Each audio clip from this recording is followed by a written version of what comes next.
संसार तो भगवान का ही एक स्वरूप है, लेकिन संसार के विषयों का जो विलास है वो निंदनीय है। इससे विषय भोग करने में जो रुचि, जो इंटरेस्ट है वो निंदनीय है। तो विषयों के विलास से अरुचि हो जाए, अरुचि, नेचुरल अरुचि,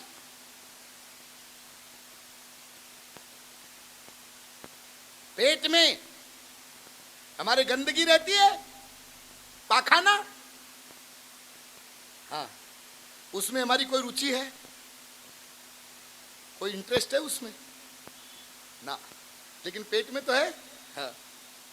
और जब उसका विसर्जन कर देते हैं उसके बाद आपकी कोई रुचि है उसमें? अरे नहीं नहीं बुद्धो, बिल्कुल नहीं। लेकिन है तो, हाँ है तो, बनता है। हम जब भोजन करते हैं तो मल बनता है, उसमें कोई रुचि तो नहीं है ना, ना ना बिल्कुल नहीं। उल्टी हो जाए आपको, आपको रसगुल्ला बहुत पसंद है, हाँ, और आपने अभी 1 किलो रसगुल्ला मंगा के खा लिया, जी हाँ, ताजा ताजा, हाँ जी हाँ, और अब उल्टी हो गई, हाँ, तो वापस ले लो ना अंदर। छे छे छे, क्यों? अभी ताजा ही तो निकला है, नुकसान हो जाएगा तुम्हारा भाई। क्या बात करते हैं आप, कोई रुचि नहीं ना, उल्टी हो गई। ऐसे संसार के विषयों के विलास से की उल्टी हो जाए, अच्छा नहीं लगे, है तो लेकिन अच्छा नहीं लगे, ध्यान दो, है तो लेकिन अच्छा नहीं लगे, है तो बंगला, है तो कार, है तो पैसा, सब कुछ है, लेकिन अच्छा तो गोविंद लगता है, अच्छा प्यारा तो परमात्मा लगता है, भगवान लगते हैं।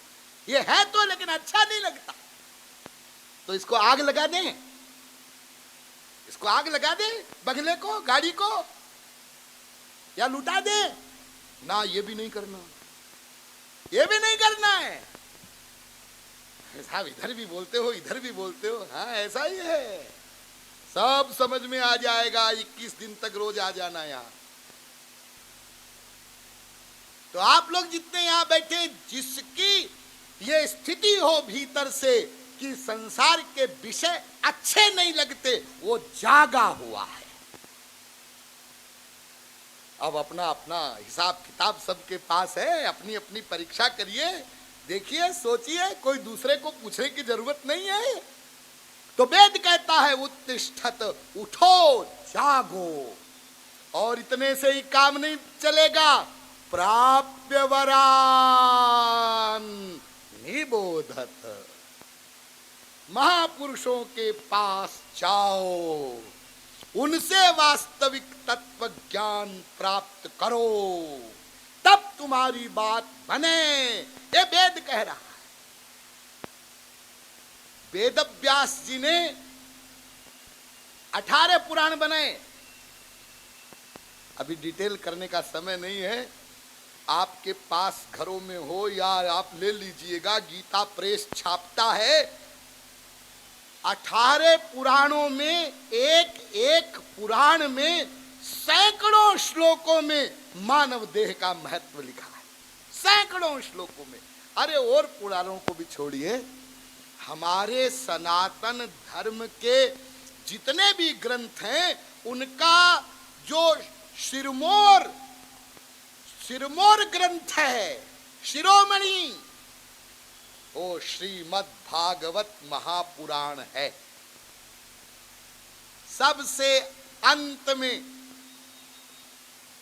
वेदव्यास जी ने श्रीमद् भागवत महापुराण की ही रचना की थी। और वो रचना कैसे हुई, क्या हुई, वो सब बाद में आगे कभी बताएंगे आपको। अभी तो आप केवल इतना समझिए कि श्रीमद् भागवत महापुराण समस्त ग्रंथों में सिरमौर है। उस भागवत महापुराण में 18,000 श्लोक हैं, और उस भागवत महापुराण में भी पन्ने पन्ने पर मानव शरीर का महत्व लिखा है, पन्ने पन्ने। दुर्लभो मानुषो देहो देहिनाम क्षणभंगुरः। एक बहुत सुंदर प्रसंग है भागवत में 11वें स्कंद में दूसरे अध्याय में। एक स्वयंभू मनु हुए, उनके पुत्र हुए प्रियव्रत, प्रियव्रत के पुत्र हुए आग्निध्र, आग्निध्र के पुत्र हुए नाभि, और नाभि के पुत्र हुए ऋषभ। आपने ऋषभ देव का नाम सुना होगा, ये भगवान के अवतार थे। और ऋषभ भगवान के 100 पुत्र हुए। 100 पुत्रों में जो सबसे बड़े पुत्र थे उनका नाम भरत था। ऋषभ देव के पुत्र भरत के नाम पर ही हमारे देश का नाम भारतवर्ष पड़ा है। शकुंतला के पुत्र के नाम पर नहीं पड़ा है, ऋषभ देव के पुत्र के नाम पर भारतवर्ष पड़ा है। और उसके पहले भारतवर्ष का नाम अजनाभ वर्ष था, अजनाभ वर्ष। तो ऋषभ देव के सबसे बड़े पुत्र भरत और उनके 9 पुत्र 9 द्वीपों के राजा हुए, और 81 पुत्र प्रकांड कर्मकांडी हुए, और उनके 9 पुत्र योगीश्वर हुए, 9 योगीश्वर। कविर हरिरंतरिक्ष प्रबुद्ध पिप्पलायन आविर्होत्रोथ द्रुमिलश चमस करभाजन। कवि, हरि, अंतरिक्ष, प्रबुद्ध, पिप्पलायन, आविर्होत्र, चमस, करभाजन, ये योगीश्वर, सिद्ध महापुरुष, जहां चाहे विचरण करते हैं, जहां चाहे जा सकते हैं। ये 9 योगीश्वर विदेहराज निमि के यज्ञ में आए।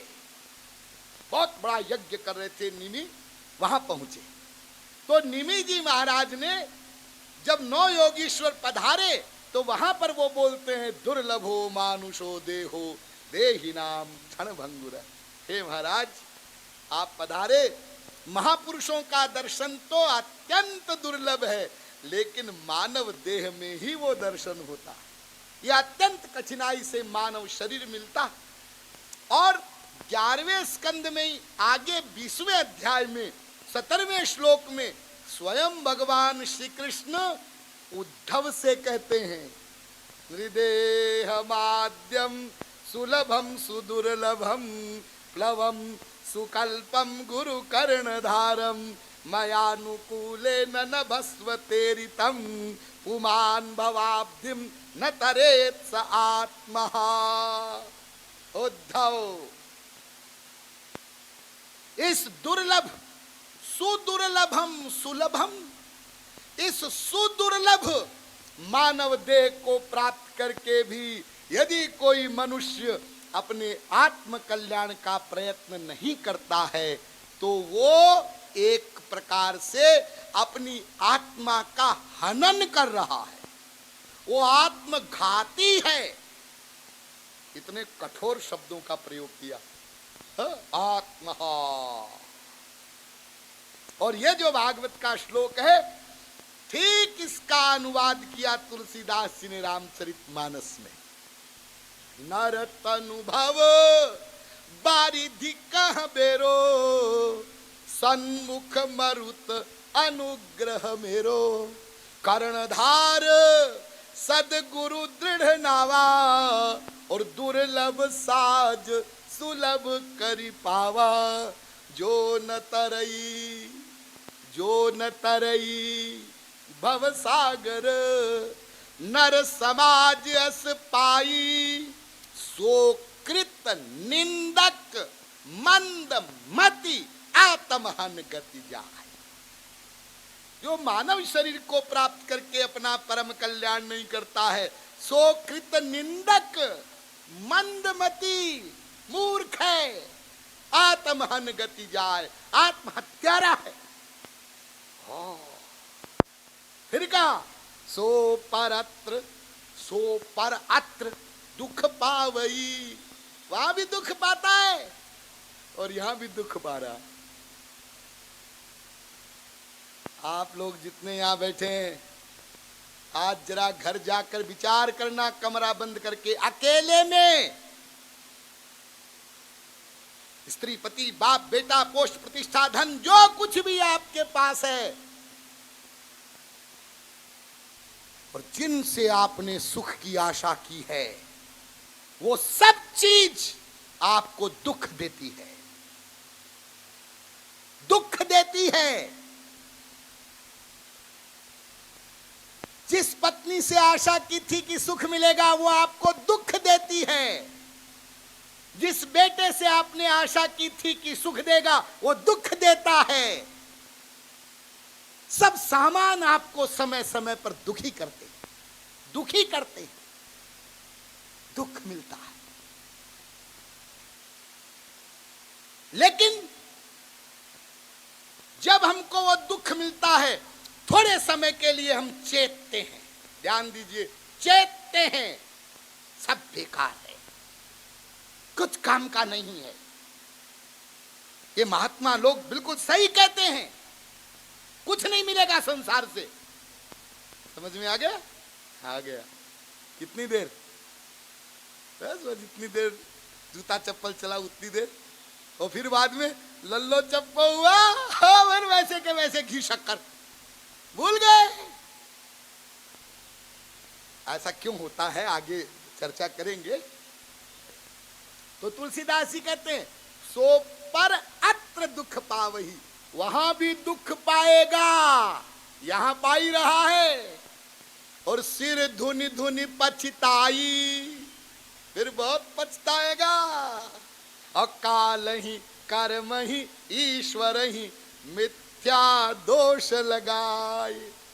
और फिर काल कर्म, काल माने समय, कर्म माने भाग्य, और ईश्वर माने भगवान, इनको दोष लगाएगा। हमारा समय ठीक नहीं था, हमारा तकदीर खराब था, अजी क्या करे, भगवान ने कृपा ही नहीं किया। उनको दोष लगाएगा। समझाने तो तुमको बहुत सारे आए थे महात्मा संत जयपुर में, लेकिन तुमने सुना नहीं, और सुना भी कुछ हद तक, तो समझा नहीं, और समझा भी तो माना नहीं, और माना भी तो उसके अनुसार किया नहीं, और किया भी तो ठीक ठीक नहीं किया, इसलिए बात नहीं बनी। तो रामायण भी कह रही है, जी हाँ, अरे न मानुषात् श्रेष्ठतरम ही किंचित। महाभारत कह रहा है मानव जन्म सर्वश्रेष्ठ है, जन्मांतर सहस्रस्तु मनुष्यत्वम ही दुर्लभम। फिर महाभारत कह रहा है, हजारों वर्षों के, लाखों वर्षों के बाद कभी कभी कबहु करी करुणा नर देही, देतईश बिनु हेतु सनेही। वो भगवान करुणा करके मानव शरीर प्रदान करते हैं। तो इस प्रकार वेद से लेकर के रामायण तक सब धर्म ग्रंथ कह रहे हैं, अरे मनुष्यों, ये मानव जन्म सर्वश्रेष्ठ है। इस शरीर को पाकर तुम तुरंत फौरन अभी सबसे पहले अपने परम कल्याण का प्रयत्न करो। लेकिन ऐसा क्यों? ये इशारा मानव शरीर की तरफ ही क्यों? और भी तो 84 लाख प्रकार के शरीर हैं, उनकी तरफ ये इशारा क्यों नहीं किया गया? मानव देह में क्या ऐसी विशेषता है कि इसका इतना बड़ा महत्व बताया गया है? ये बहुत महत्वपूर्ण विषय है, बताया जाएगा, लेकिन आज नहीं, कल से बताया जाएगा। राधे गोविंद गोविंद राधे, राधे गोविंद गोविंद राधे, राधे गोविंद गोविंद राधे, राधे गोविंद गोविंद राधे, राधे गोविंद गोविंद राधे, राधे राधे गोविंद गोविंद राधे, राधे राधे